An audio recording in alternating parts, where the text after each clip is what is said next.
Salut, bienvenue sur la chaîne de Monsieur Minsa. Avant de commencer, s'il vous plaît, laissez un j'aime et abonnez-vous. Surtout, activez la cloche de notification. On commence maintenant. Bonsoir à tous, j'espère que vous vous portez bien. Bienvenue sur la chaîne préférée de votre enseignant. Je suis Monsieur Minsa et aujourd'hui nous allons revoir les contours du sujet de type 3, précisément les erreurs à éviter lors de la rédaction de l'introduction.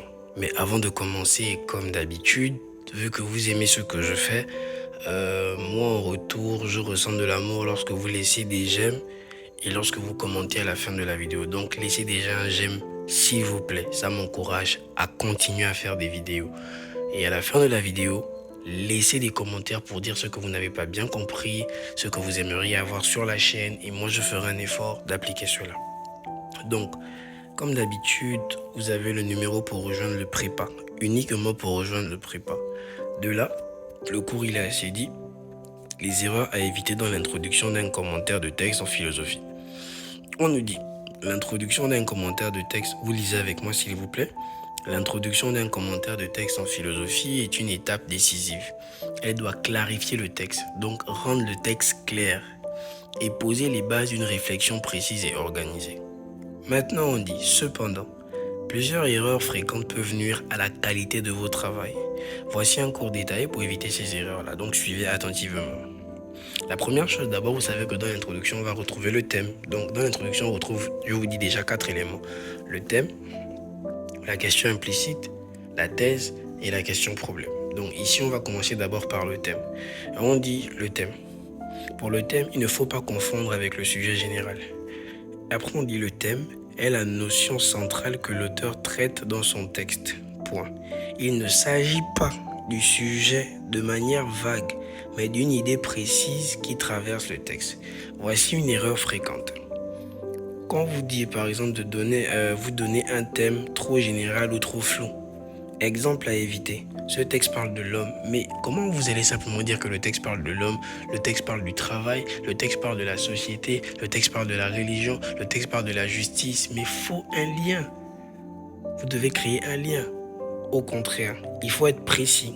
Exemple concret, on dit ce texte traite de la liberté et des limites qui lui sont imposées par la société. Bah, voilà. Et on comprend que là, c'est plus direct et là, c'est plus explicite. Donc, le thème n'est pas un sujet général. Le thème est un cas précis. Vous savez, vous comprenez bien, le thème est un cas précis. Voilà, laissez un j'aime. Je sais que la vidéo va vous aider.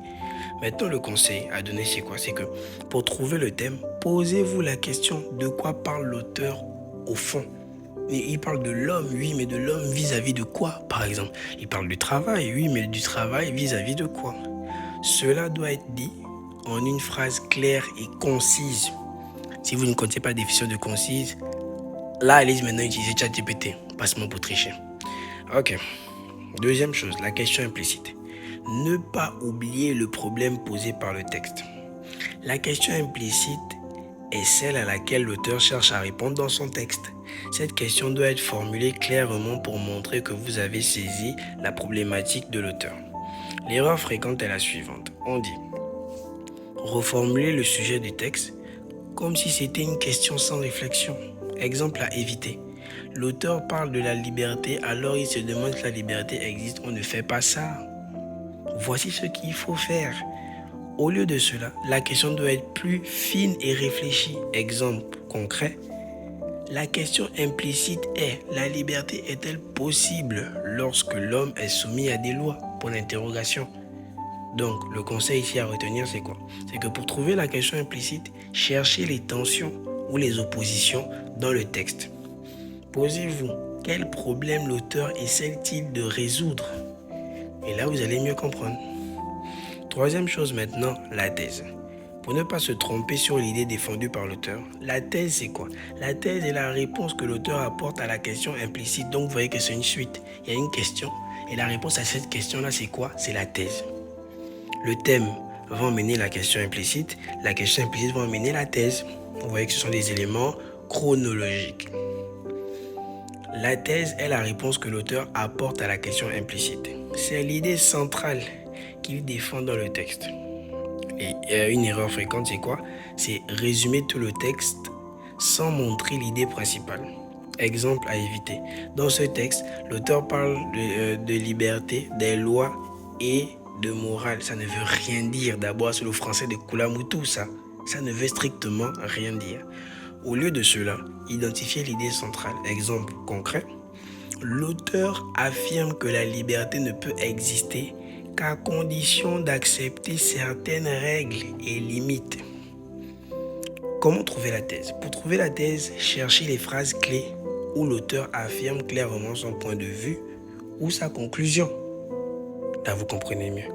Dernière étape, la question problème. Ne pas négliger la réflexion critique. La question problème est la problématique que vous allez traiter dans votre commentaire.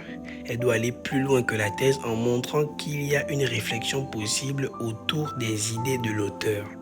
Voici une erreur fréquente. Reprendre la thèse telle qu'elle sans ouvrir une réflexion. Exemple à éviter.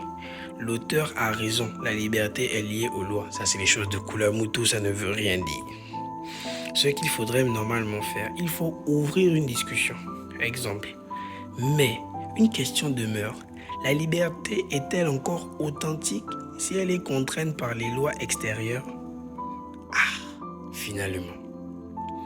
Pour formuler une question qui ouvre une réflexion pour la suite de votre commentaire, faut comprendre. Formuler une question, autant pour moi, qui ouvre une réflexion pour la suite de votre commentaire. Elle doit montrer que la thèse de l'auteur peut être nuancée, discutée ou approfondie. Donc, on reprend. Vous avez le thème, vous avez la question implicite, vous avez la thèse et après vous avez la question problème. Structure finale d'une bonne introduction. Le thème. Énoncer de manière précise la notion centrale du texte. La question implicite. Identifier le problème posé par l'auteur. La thèse. Exposer clairement l'idée défendue par l'auteur. La question problème. Formuler une question qui ouvre la réflexion pour la suite du commentaire. Exemple d'introduction complète. Un extrait qui parle des limites imposées par la liberté, à la liberté par les lois, autant pour moi. Pour le thème, on dira simplement, ce thème traite des rapports entre la liberté et les lois. Question implicite, la question posée par l'auteur est la suivante, 2 points. Les lois empêchent-elles ou garantissent-elles la liberté humaine? Pour la thèse, je peux dire, à cette question, l'auteur affirme ou soutient que la liberté ne peut exister que grâce aux lois, car celles-ci assurent un cadre stable permettant aux hommes d'agir librement.